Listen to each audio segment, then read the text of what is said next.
This whole thing about abundance and attracting to yourself what it is that you want and how to use mantras and spirituality to make sure you have what you want. True spirituality is about not wanting. It's about being filled with joy from inside and then sharing that outside. It's not about attracting to yourself what you want. People ask me, is there a law of attraction? Yes. And you better be scared of it, because if it's true that you attract what your mind is thinking, you better take a look at what your mind is thinking. What about your mind all day when it's complaining and it's yelling at people and it doesn't like stuff? What if you're attracting that way? So you eventually catch on that it is not about getting what you want. It is about learning to find out that what you really want is to stay open and not have conditions on that openness. And then it comes down to, how do you do that? Are people capable of doing that? Or is that just reserved for, some special beings, Buddha and Christ, that have walked the face of the earth? Everybody is capable of that. If I tell you to pick up 5,000 pounds, you may not be able to do that. So I've told you to do something that you have never done and you're not doing it, so you may not be able to do it. But if you're actually already doing something and I tell you not to do it, you're always capable of that, because you're the one who's doing it. Need motivation? Watch a Top 10 with Believe Nation. Hey, it's Evan Carmichael, and I make these videos because in my first business, I struggled to believe in myself. I quit on my business partner. And the thing that saved me was watching the successful stories of entrepreneurs. They gave me the inspiration to keep going, as well as the strategies of what to do. And quite honestly, I still need their stories and motivation today as well. So today, let's learn from one of the best, Michael Singer, and my take on his top 10 rules of success. Enjoy. Inside, you are the one who's closing your heart. You close it. You are the one who's closing your mind. You do that. They're your thoughts. It's your feelings. They're nobody else's. So you are in there doing these things. So if I tell you the way to stay open is to not close, I don't teach how to stay open. That's more like finding out how to get what you want. I'm interested in you learning to not close. What a difference. If I say to you, I want you to open your heart right now, you wouldn't even know how to start. But if I say to you, somebody says something you don't like, don't close, you know where to start, right? Because it's happening inside of you and you see the tendency to do it. All I'm asking you to do is don't do that. And I'm telling you, that will take you the whole way. Don't worry about opening. Worry about not closing. There are going to be events that unfold in your life that naturally open you. A beautiful sunset, a bird singing. Sometimes you get what your mind wants, all right? You open. Great. Nothing wrong with that. Don't close. How come it only lasts a minute? How can you see a beautiful sunset? You feel like, oh my God, I looked into the face of God. Then you go right back into your mind with all your problems. Why? Why don't you learn to not close? Once you get some openness, start to work with yourself to not close. And this is how to get what you really want. The deep spiritual teachings are really teaching you how to get what you want. Because what you want is to feel love and joy and happiness all the time. And so if you can get that from within, you then can share it. Rule number 2 is discover your real self. The mind is very strong, and one of the things the mind does is develop methodologies or ways of thinking that let it interact with life and not get hurt and be more comfortable. And it's the ego. When we develop a self-concept and we change it throughout our lives, but in general, there's a self-concept sitting under there saying, I was the one that did this, and I was the one that went to this school, and I'm the one that went there, and the one that my father left or stayed, or whatever the hell it is, excuse me. And basically, all of this unfolds, and you end up developing patterns of thinking based upon the experiences you've had, all right? And what I'm saying, at least certainly in my experience, is that's not what makes you wake up. That's what keeps you from waking up, all right? And the fact that you're identifying with these past experiences and saying, that's who I am, well, it's not who you are. You are watching your ego. You see it get upset. You see it fix things. You see it have concepts and views and et cetera, et cetera. And even you're obviously very intelligent. You can use your intellect to support the ego, to support that. And so on, right? And yes, you're a very special person, you're a very intelligent person, and therefore that becomes part of your self-concept, okay? And then you say you're a religious person, part of your self-concept. All of these things are ways you think of yourself, and there's nothing at all wrong with that. It's wonderful. You've been successful, you're happy, you're doing well, all right? I'm not happy. Okay, I'm not doing well. I just said that because I'm supposed to. I'm also like weeping openly at this moment. Okay, but listen to me, right? That identification with your personal self, which is just your mind's thoughts, are what keep you from waking up. Rule number 3 is recognize your needs. Instead of asking, why am I not okay? why am I not okay? You're asking, what do I need to be okay? That's the major difference of whether you're growing inwardly or you're attached to struggling externally. Is you think I can only be okay if I get the things that I got before or similar, extrapolate, right? Things that made me, I had a relationship in 8th grade and it was so beautiful and she was redheaded. Okay, my wife, no, it's not true. All right. She was redheaded and she left, her parents moved, right? And there was never a bad experience in that relationship. It was just the most perfect relationship you've ever had, right? You understand now, if I'm grown up and I go on a date and she's redheaded, I have a propensity toward being open. You just asked the question, why do we think we need these things? All right, because we're not okay inside. And we've had experiences, you read a book, it'll tell you need that to be okay. You watch a movie, meet somebody, you can have a thought. If I had a Tesla, okay, it used to be a Ferrari, now it's a Tesla. All right, man, everyone would be proud of me and I feel like I'm helping the ecology. And so all of a sudden I'm not okay unless I get a Tesla. And if I get a Tesla, oh my God, for a while, how am I doing? Wonderful. So that's how you develop your preferences, is through programming. You get programmed by your past experiences. Rule number 4 is find out what you really want. What do you really want? We talk about wisdom. People talk about attracting to themselves, the laws of attraction and all those sorts of things. But the question really is, from a spiritual point of view, what do you really want? And religion's about what you're supposed to want. And we know how that works. Spirituality is not about that. Spirituality is about looking deeply within and seeking truth, clarity. That's what it's about. So this discussion has nothing to do with my feeling what you should want or you even feeling guilty or weird about what you do want. The question is, what do you really want? And the way to do that, and I'm going to be very bad in doing this, is to say, here's a piece of paper, not really, but figuratively, and I want you to write down what you want. Just take a little time. Don't do it. Take a little time and write down what you want. And if you're like most human beings, probably first on the list is a good relationship, something that makes me feel important, needed, wanted, loved, secure, all that kind of stuff. And so whether you're in a relationship, I'd like it to get better. So-and-so should behave in different ways, should understand me better, etc. Or if you're not in a relationship, how to find my, quote, soulmate, somebody who just fits perfectly with me and just fulfills the meaning of my life. And if we're really honest, we write down a nice house and a Ferrari, or at least some sort of a car, and perhaps children, and or perhaps a little time without the children, and we make our list. Nobody's judging. Just be honest. You put that down. The purpose of this discussion is, no matter what you put on that list, unless you're very highly evolved, my experience is it's not really what you want. It's not that it's wrong. It's just not really what you want. And the way I prove that is as follows. Let's say you put down, I want a relationship. I want to meet somebody. I want to have that special relationship. And then I would ask you, what if you walked outside after this conversation and all of a sudden there was this bush in front of you and it started burning like it did to Moses and talking to you. And its opening sentence was, I am the Lord your God, and I would like to discuss some things with you.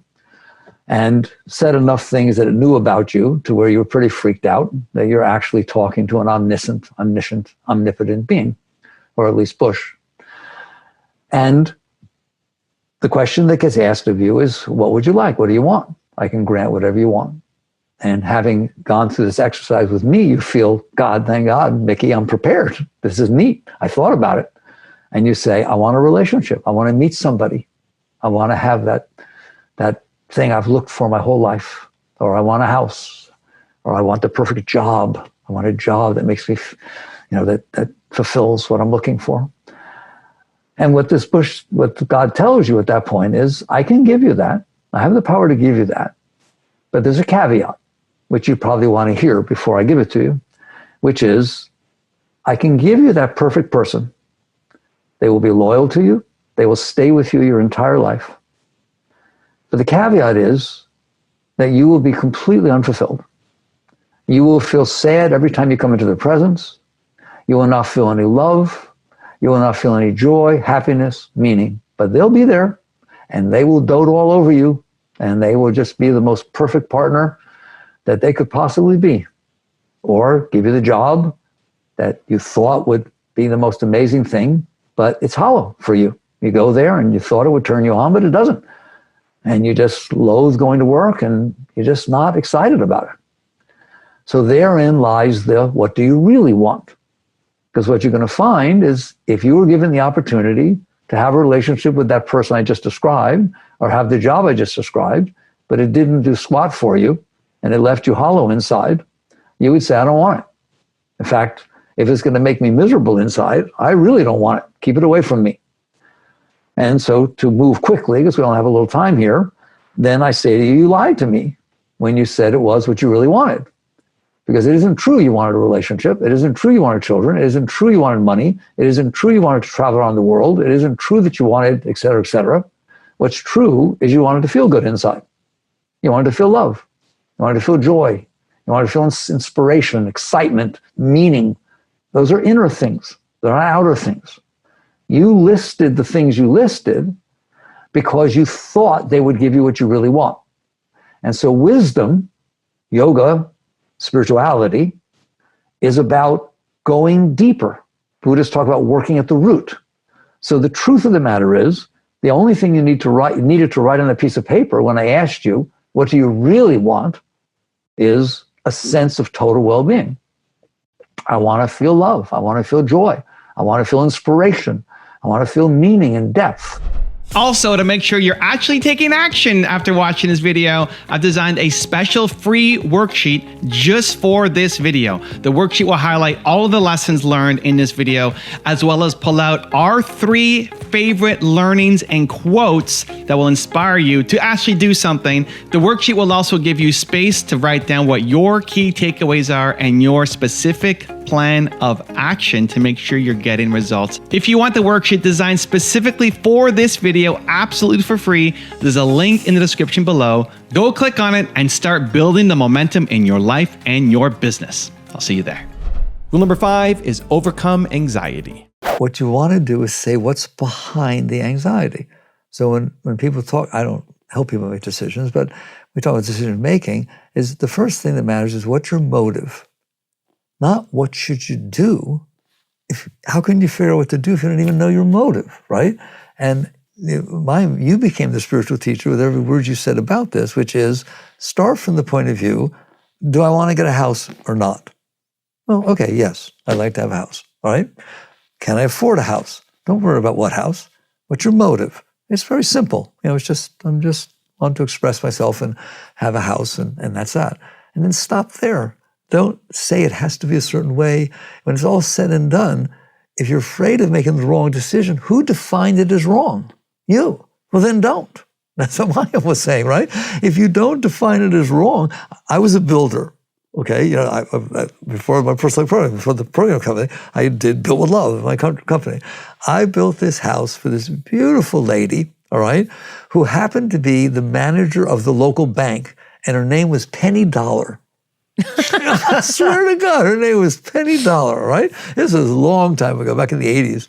And basically, she once came to me and sat there and said, I'm so scared. I said, look, I'm going to build a beautiful house for you. We've got it, everything fine. So I stay up at nights, I can't sleep. What are you worried about? Isn't it turning out nice? I'm afraid, listen to this, I'm afraid that I will build a house and that I'll go to plug in a lamp and the cord won't reach the outlet. Wow. Thank you. I said, wow. That's why they make extension cords. I was going to say that's why they make therapists, but yes. Rule number 6 is stop negativity. When I was 22, 23 years old, I realized that voice was running my life. And that's what you're saying. If it wasn't comfortable, I left. If it, whatever it was determining what I said, it was determining how I acted, it was determining everything about my life. And yet I didn't know a thing about that voice. Why was it saying what it was saying? Why is it like one person and not another? Because when you like somebody, your voice says, I like her. So where did that come from, right? And if all of a sudden it said, no, I don't think so. I don't think, then you don't. It's like telling you, and your emotions go along with it. And it's this whole psychological system that's going on inside. So I made the decision, and I'm not saying people should, right? But it's nice to share that I wasn't going to live my life without understanding what was going on, because it didn't make sense. Okay. And it had already caused a lot of trouble in my life, just like it does everybody else's. All right. It's like, oh, your relationship is so hard and everything else, and changing jobs. It just decides, I don't like my boss. I don't like the boss anymore. It's telling you that. Why didn't it just say, I like the boss? Like, no one actually pays attention to how much control it has over your life, or why it's saying what it's saying. So what I did was to say, I'm going to take a little sabbatical, hiatus, about a year or so, I meant to put aside, and devote my life to watching that voice and figuring out why it says what it says, what is my relationship to it, and I, in essence, dropped out. I don't like teaching that now, because people shouldn't drop out.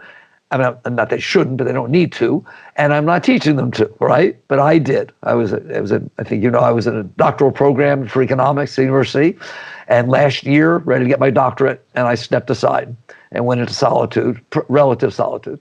And I watched very, very carefully. And what I saw made me more uncomfortable than what you were talking about, right? Like, watching it when it was in its glory, because you pull yourself aside, it's going to say a lot of stuff, made me realize I don't want to listen to that thing. That thing's crazy. It just changes mind all the time. It says this, it says that. Like, the reason people drink and do drugs is because that thing's driving them crazy. Do you understand that? Right? You're trying to get away from that inner mess that's going on inside. So basically, over the course of many years, I started an experiment, which was, what would happen if I didn't listen to that? What does that mean? It tells you what to do, so on. Well, what if I listen to life instead? And that's very subtle. What if the events unfolding in front of me were more important than whether I liked them or not? And I was willing to listen. If I'm meeting this person, perhaps it has some meaning. The fact that I'm not comfortable with them maybe has no meaning, right? And I started practicing letting go of myself instead of letting go of what it told me to. And sometimes it told me to do something, sometimes I wouldn't do it. And what I got was as follows. Just because it told me to do it is not going to be the reason I do it. Just because it told me not to do it, or that it doesn't like it, is not going to be the reason I don't do it. That doesn't mean that I'm doing or not doing. I will let life, the unfolding of life, the circumstances that unfold in front of me, talk to me instead of that thing talking to me. So that's the basics of what I call surrender. You're not surrendering to life. You're not surrendering to people. You're not saying yes to everything. You're just basically saying, my head doesn't know what it's talking about. It's just a bunch of noise. He's making a little allergies. It's just a bunch of noise. And I'm better off not listening to that personal noise. Doesn't mean intellectually, if I'm solving a math problem or I'm trying to decide, create air conditioning or building. I built for a while, reading plans and so on. The mind's wonderful for that. I'm talking about the personal mind. I like this. I don't like that. I believe in this. I don't believe in that. I want this to happen. Oh my God, I hope it doesn't rain tomorrow because I'll die if it rains. That kind of junk. Just the personal noise that, instead of honoring and respecting life, is judging it and trying to tell me how to make life be my way, instead of my respecting that life took 13.8 billion years to get here. That's a big shtick I have, right? That every moment in front of me took every single thing to happen exactly like it did for 13.8 billion years for that thing to be in front of me. Do you understand that? Yes. In other words, if your great-great-great-grandmother didn't meet your great-great-great-grandfather, you're not here. Okay? Rule number 7 is be the observer. You're trying to make your neurosis or your anxiety relax. No, anxiety doesn't know how to relax. Anxiety is anxious. Do you understand that? It's his nature, right? It's all jumpy and stuff like that, right? But you who's noticing it, you who has the hands in there, you can relax. You can sit there and say, okay, fine. Just relax and lean away from the noise.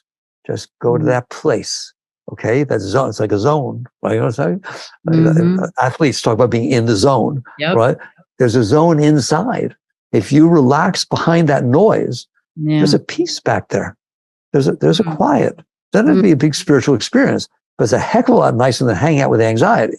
Yeah, it's the observer. It's what it feels And like. you're the observer and you relax. And if you do that over time, not immediately, but over time, you will find that which was making you anxious, the neurosis downstairs, oh my God, my boss is going to be mad. I told him I'd be there. I'm going to be late. You're going to be just as late anyway. It's not going to change a thing. You look at that and you realize, I'm okay. I'm okay. It doesn't do any good to show up neurotic. Okay. So you let go. And as you let go, you'll notice amazing thing. That energy that was all weird because you didn't touch it, it changed. It was able to come up. All right.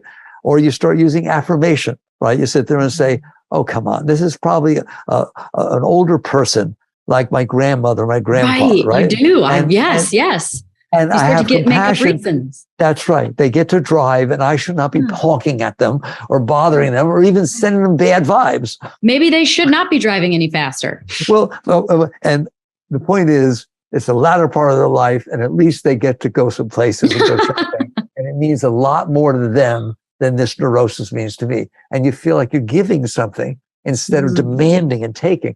You can change yourself. It's not about suppressing. It's not about denying. It's about raising. You raise yourself. Pausing almost feels like it generates compassion a little bit. What you'll find out is you back there are the most beautiful thing in the whole universe. You are filled with love. You're filled with compassion. You're filled with inspiration.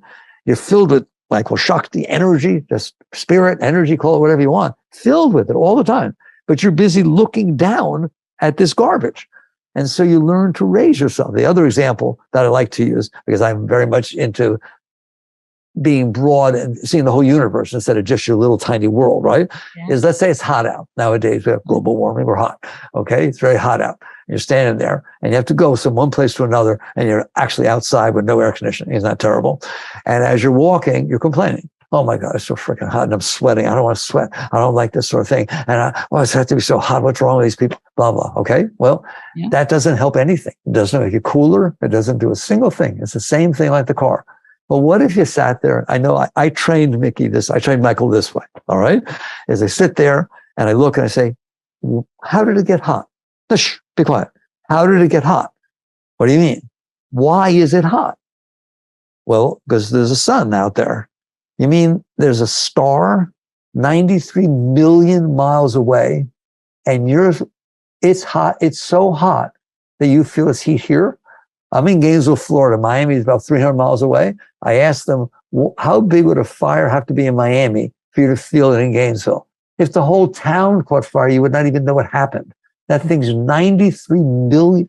You hear that? It's 93 million miles away and you can feel the star shine. Okay. Oh, wow. You can feel, is that neat? And all of a sudden you say, like that's neat. That's neat. I can feel a star. The stars are neat things, right? And you start working with yourself that way. And it works. You raise yourself. And you get curious almost. Rule number 8 is recondition your mind. We call a mindset. It's a conditioning of the mind that makes it so that things turn you on and turn you off. And that's where you get your list of what you want and what you don't want. It is not true that you want those things. What you want is something that will open you so that you can feel the joy that is natural when you're open. And you don't want the things that close you so that you get blocked off from any joy and you get this sense of depression. So you have a choice, even right at that point. And we haven't even gone deep yet. You have a choice. Do you want to spend your life deciding what you want and what you don't want and then chasing it outside?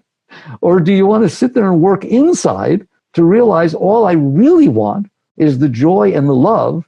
And if I stay open, I can have those. I don't need outside conditions to keep me open. So I make a very important point, because in spirituality, it gets mixed up. Spirituality is not about renunciation. There's no renunciation. Renunciation says, I've decided what it is that will make me happy, and I'm not going to do it. Well, that sounds rather absurd, all right? Spirituality says, it was stupid of me to decide what will make me happy instead of being happy with life. Instead of being grateful and turned on by all of the amazing things that are happening in front of me, and all the past experiences I got to have, why don't I just enjoy all that and then come into life filled with love, filled with joy, and give the whole of my being to the moments that are unfolding in front of me? That's what spirituality says. So it's not about renunciation. It's not about things are wrong and things are right.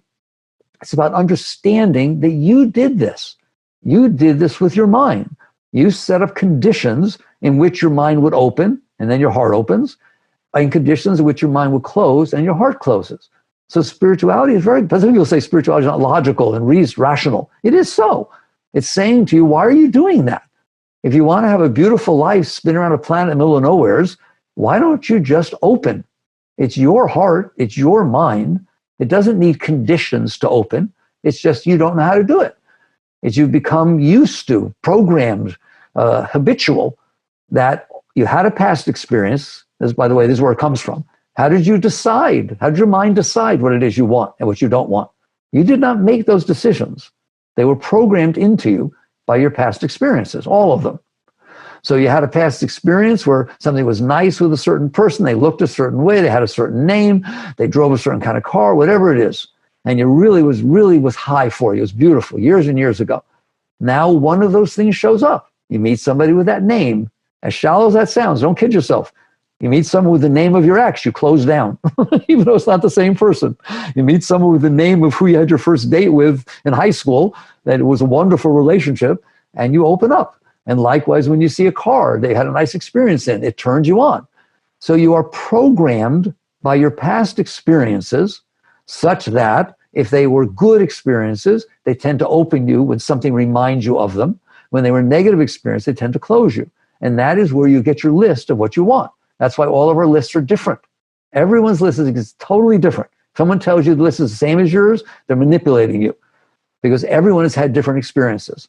And based upon those experiences, it left these impressions on your mind, and you came up with this list of what I want. So when you make the list of what you want and what you don't want, you're really making a list of your past. That's how you came up with those things, even colors that you like, anything. They are impressions. Skinner, the psychologist, said man is the sum of his learned experiences. It's not true. It's true that your mind and your heart, your personal heart, are the sum of your learned experiences. But you are in there noticing this. So I make a big distinction with BF, right? That you are in there and you are noticing that your mind is the sum of your learned experiences. And it is. That's where psychology meets spirituality. Psychology is right. All of the psyche, your thoughts, your patterns, your likes, your dislikes, your problems, and neuroses, etc., are the sum of your learned experiences. But you are in there. You are the consciousness, the awareness of being who notices that what I'm saying is true. So basically, you come to the point where you have to decide, do I want to continue letting my past leave impressions on my mind and my heart such that only certain things will open and close me, and then I will spend my life chasing after, manipulating, controlling, conniving, whatever you want, the world around me, so that sometimes it unfolds the way I want? Or do you want to sit there and understand that you're the one who's making these decisions? It's your mind who's setting up the conditions. Why don't you just not do that? Rule number 9 is think positively. You can start with positive thinking. That's one level that at least you should be doing that, right? You sit there and say, we'll make it through this. And even if I don't, whatever it is, I will be a better person because of this. If you're into God running everything, if that's your state, God knows what he's doing. There are so many different things that you can do with positive thinking to create a nicer environment inside. In my opinion, you have an obligation to do that, both for yourself, for the health of your body, for your people around you. You just lift yourself up. The Gita says one should raise the self with self, not trample down the self. This is a time to be doing that work. So you can't say, I can't do that. You can make your mind say things. You're going to used to say, every time there's a negative thought, replace it with a positive one. It's a good time to practice that. So it's lowing for itself. Oh my God, this is terrible. I'll be fine. This is okay. God knows what he's doing. Or no, this is just reality. It's just reality. Accept it either way. And then the next level is you sit there, and if you do mantra, and mantra doesn't have to be an Eastern, Sanskrit mantra, but just get something going behind that you're hanging on to at a deeper part of your mind. I'll be okay. This is okay. I'll use it, whatever it is, right? Then what will happen is when the lower self starts, these situations happen, you just settle back into it. So you have a choice. Which mind do you want to listen to? The lower mind, which we know what it's like, or you've built something beautiful inside. And then ultimately, the highest state is you relax every single time something hits your stuff. You relax, relax and let go. Relaxing itself is letting go. People sometimes say, well, I relax, but how do I let go? The very fact that you chose to relax your shoulders, relax your tummy, etc., and just relax inside, that is letting go. You're not getting all involved in what's going on. So that's the highest state, is you just keep letting go. And the worse it is, the better. You just keep letting go. You just to commit yourself. I'm going to use this. All right. Then you, of course, put aside some time in the morning and evening to remind yourself that this is what I'm doing. And rule number 10, the last one before some very special bonus clips, is work on yourself.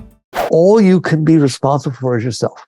Your starting position is, right, you have to evolve with the different situations that are presented to you.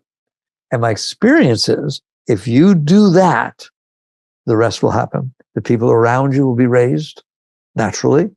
Understand that? Like if you bring anger into a situation, imagine a household where everyone's always fighting. If all of a sudden somebody's not, and somebody's bringing understanding and love, that's all they have to do. It will change things, right? But you can't sit there and say, I won't change it until everybody else does. You know, I'm going to protect myself because I don't trust. That doesn't work. That's the chicken and the egg. Change. Right. So that you're asking, you're so surprised. You're asking such big things. All right. It's like, can it be better? Of course it can be better. But it requires that everybody work on themselves. Because while they're not working on themselves, they're working on everybody else. They're just trying to manipulate. I was CEO of a public corporation, went through all kinds of stuff.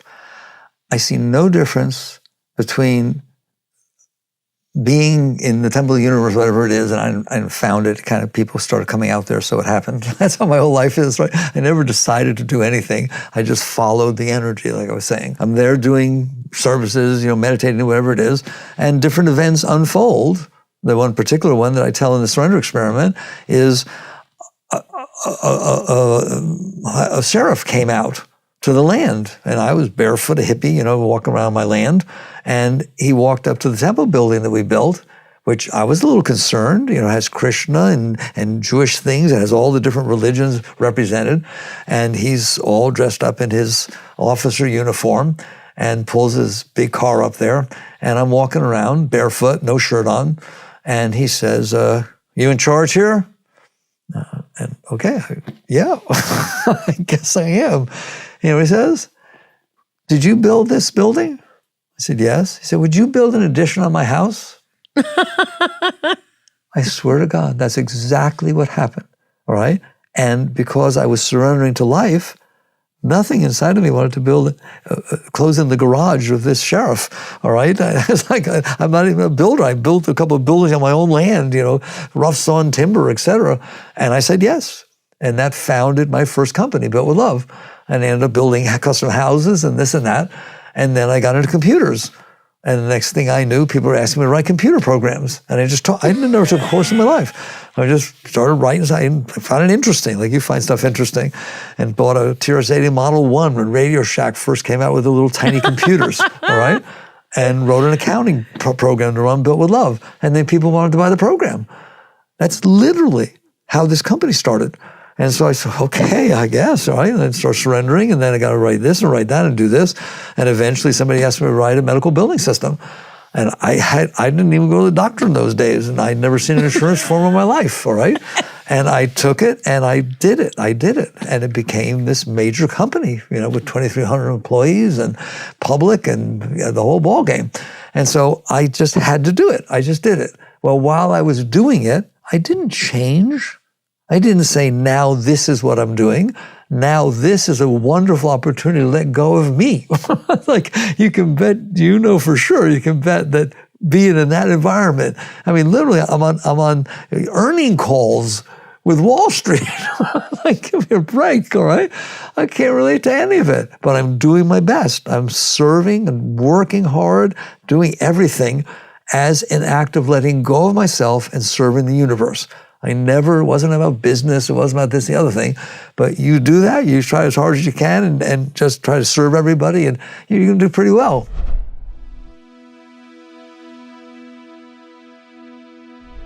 Because you made it this far in a video, I want to celebrate you. Most people start and don't finish. Most people never actually follow through. Most people say they want something, but they don't ever do the work to actually get it. But you are different. You are special. Believe Nation, you made it here all the way to the end, and I love you. So as a special celebration, if you put a hashtag Believe down in the comments below on this video, I will showcase you and celebrate you somewhere on the screen in a future video because you are awesome. For 10 more amazing rules from Bruce Lipton, check the video right there next to me. I think you'll love it. Continue to believe, and I'll see you there. Consciousness is creating your reality. If you put a picture of fear into your reality, then your biology behavior will manifest things to be afraid of. Because this is a short statement, but to me, it's the most powerful one.